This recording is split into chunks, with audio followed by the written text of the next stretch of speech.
what's going on, y'all? T-Bob here. And Jake as well. And you're about to watch a little OTB LSU. We're going to give you all the latest, greatest between LSU football, baseball, women's basketball, softball, and everything in between. Bottom line, if you want to talk Tigers, keep it locked, subscribe, like it, and we hope you enjoy. Talk a lot of LSU versus Alabama today, and that's kind of how I wanted to start the show. And everybody in the chat, please feel free to contribute. Tell me how you're feeling about this game. I feel like we haven't talked too much about the opponent specifically. Obviously, we'll do a lot of that next week leading up to game day, but I did want to talk a little bit of LSU, Alabama, kind of how I'm looking at the game from surface level. And I think that both teams have kind of had, I don't want to say up and down seasons, but the quality of play has been kind of inconsistent, right? Alabama coming in was not expected to be as good by a lot of people, including myself. If you're in the chat, you saw me during the offseason make a lot of jokes about the dynasty being dead, right? And when the season started, that looked like that maybe would come to fruition because Alabama lost that game against Texas and the quarterback situation just looked kind of hopeless. They ended up benching Jalen Milroe going into that South Florida game and still almost lost the game. He regains the starting spot. He's playing a lot better now, but things looked pretty hairy for Alabama there early on. And obviously they've looked hairy for LSU at times. Opening the season against Florida State, getting blown out, getting boat raced in the second half, and then the defensive performance against Ole Miss, which we all remember was really embarrassing. But despite all of that, here both of these teams are, and they're set to play another high-profile game that could end up deciding the division. So kind of crazy that we've gotten to this point despite the inconsistent play from both teams. But from a surface level, Taylor, what's kind of your excitement level for this game? We still got a little ways to go. But like I said, despite everything that's happened, still really high stakes for both teams. Yeah, I'm excited, Mario. Me and you talked about it a little bit off air yesterday after the show, and some people may fall out of their chair and be like, you're nuts for saying this.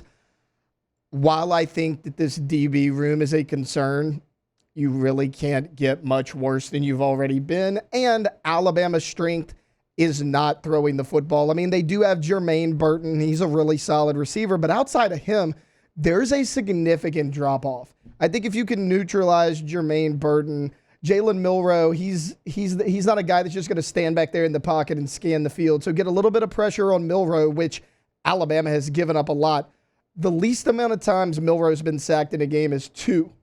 He did that one time against a non-Power 5 opponent. Every other game, he's been sacked 4 times or more. Texas A&M got to him 7 times. So if LSU can sack him, 3 or 4 times, neutralize Jermaine Burton, I feel good about it. In my opinion, this is going to come down to the running game. We know Jason McClellan. It's very similar to LSU's running game because you have a running quarterback in Milroe, just like you do Jaden Daniels, but you got a stable of solid running backs. I mean, there's not one breakout guy. McClellan's going to lead them in carries, just like Logan Diggs does with us, but look, Justice Haynes is a really, really good freshman running back that they are excited about. He's made a lot of good plays this year. Roydell Williams is going to be a little bit of their short yardage back. So if you can shut down that running game, I think this LSU is going to fare pretty well in this game because I think it's safe to say by now LSU's offense is going to score on anybody they play. Yeah, you would think. And I think it's important for them to get off to a good start here against Alabama. That offensive line, I think, is really improved. Yes, the sack numbers don't look good. They have given up 30-plus sacks this season. Not a good number. And I think a lot of that is Jalen Milroe holding on to the ball too long. So hopefully LSU can get a lead early, force Alabama to play from behind, and then you can pin your ears back and kind of rush the passer. But I talked about it in the chat a little bit yesterday. I think the D-line is going to be the key to this game. Like, LSU's hurting in the secondary, and even if they weren't, the secondary wasn't playing that well anyway. But last year, they made a couple of very key defensive plays, although Alabama still moved the ball against them. And B.J. Ojulari really won his matchup last year against Tyler Steen. I don't know if anybody can have an impact like that in this game, but I think the pass rush is really going to be at a premium for LSU because if you're not able to get pressure on Jalen Milroe, then you combine that with your secondary being kind of injured right now, it can create a not very good situation. But last year, they did rush the passer really well. Bryce Young still made a lot happen, but I think that's the formula again against Jalen Milroe this season. Yeah, I agree. Look,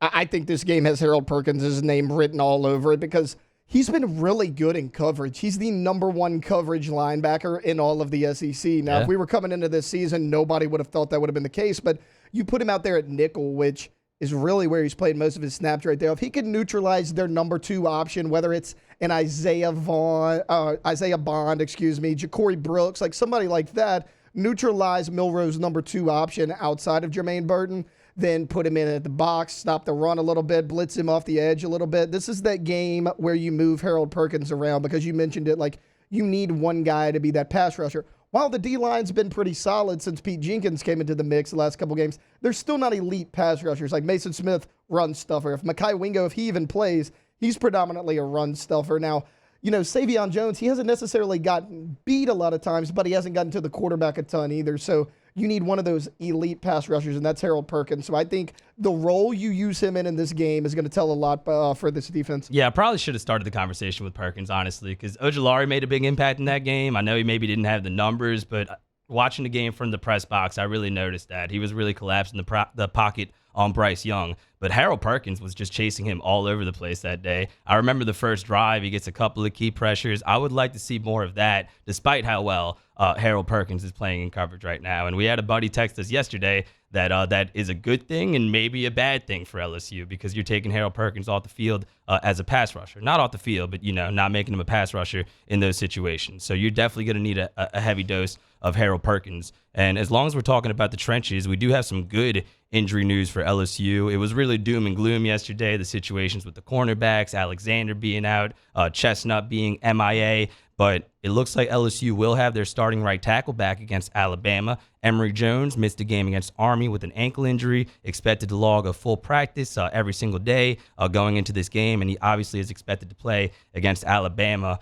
That's a big acquisition, or that's a big guy to get back for LSU, I should say. I think him and Campbell have both been a godsend at the tackle positions. You see both of those guys improving, although they have had to play through some injuries. And Campbell had a couple of games early on where I don't think he was fully himself for whatever reason. But both of those guys obviously will be really important in this game. You don't have to worry about Will Anderson Jr. coming off the edge anymore. But it is good to see LSU get some good news on the injury front, Taylor, after all the doom and gloom in the secondary that we discussed yesterday. Yeah, it is. This is huge. I mean, in my opinion, this is the biggest news that have come out of LSU this week.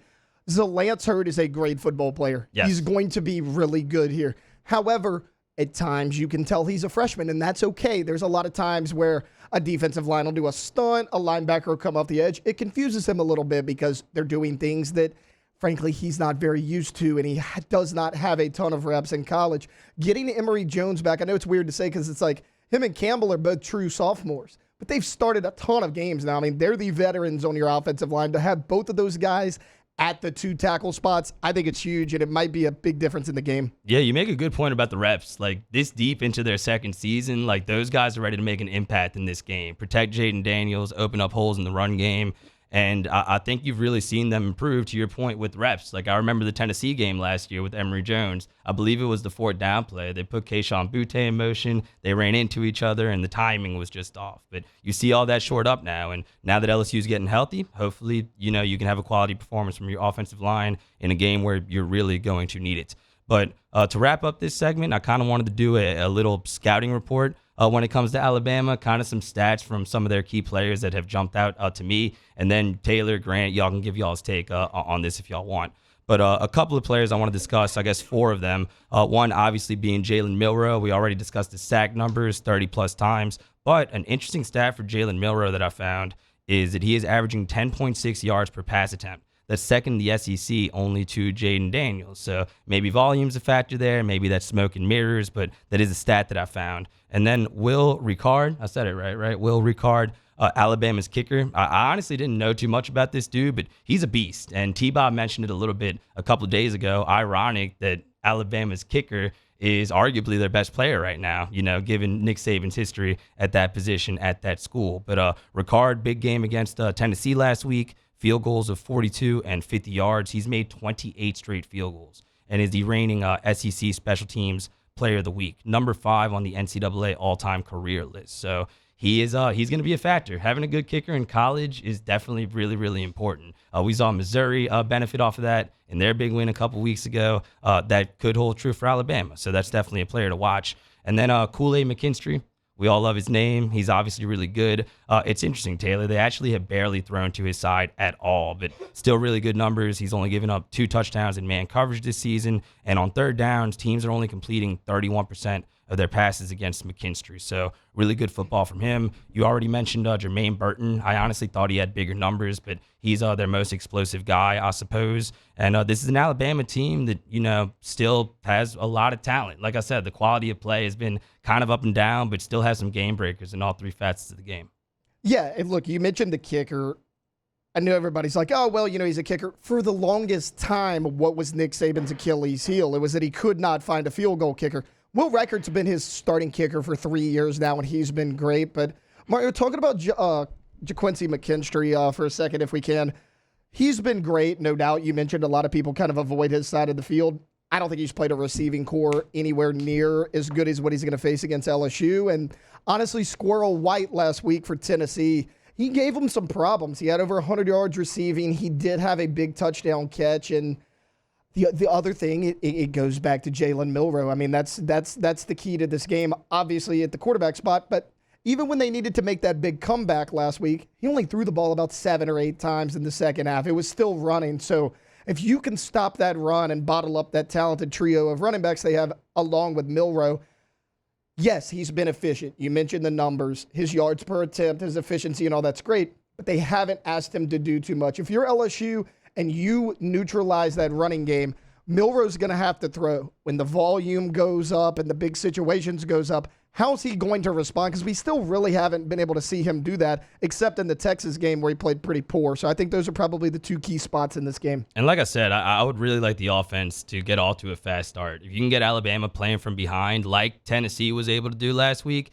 LSU can be in a lot better shape. Now, finishing drives in the red zone is going to be crucial. I have PTSD from watching the Saints. When I watch any football team and they get into the red zone, I kind of just think bad things are going to happen. But that's going to be crucial for LSU as well. Milton started the game really well for Tennessee last week, but got kind of lost in the sauce, didn't convert on those red zone possessions, and that ended up making a big difference. And like I said, it's been a really weird year for Alabama. After that South Florida game, I honestly kind of thought the dynasty might be dead. Like, not just because it was a close game, 10-3 going into the fourth quarter, but because how Alabama looked. Like, Jalen Milroe is one thing. We knew the QB situation wouldn't be good. A lot of people had questions about Tommy Rees, but they looked really bad in the trenches that game. They got kind of pushed around. And LSU's defensive line, I said in the beginning of the segment, I'll kind of keep harping on it. I really do think that is the key to the game. If they're able to get a good push, if they're able to get a pass rush with, 4 or 5 blitzers, they can really have some success against Alabama. And the blueprint is kind of there. They struggled against Texas A&M.